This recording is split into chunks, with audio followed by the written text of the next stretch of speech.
Nitong ulam naman ang ating lulutuin ngayon. Bukod sa masarap na, swak pa sa budget sa mga nagtitipid dyan. Una, igisa muna natin itong mga nahiwang talong. Kapag nag-brown na hangguin, at itabi muna ito. Sa parehong kawali, magisa tayo ng luya, sibuyas at bawang. Gisahin natin hanggang sa maamoy na yung aroma nito. Kapag okay na, ilagay na natin itong coconut milk.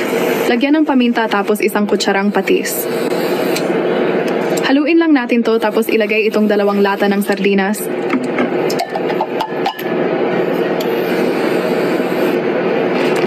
Ilagay na rin itong napritong talong. Lagyan din natin ng chili.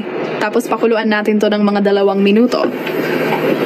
After 2 minutes, haluin lang natin para hindi ito masunog. Tapos ilagay na natin tong mga pechay.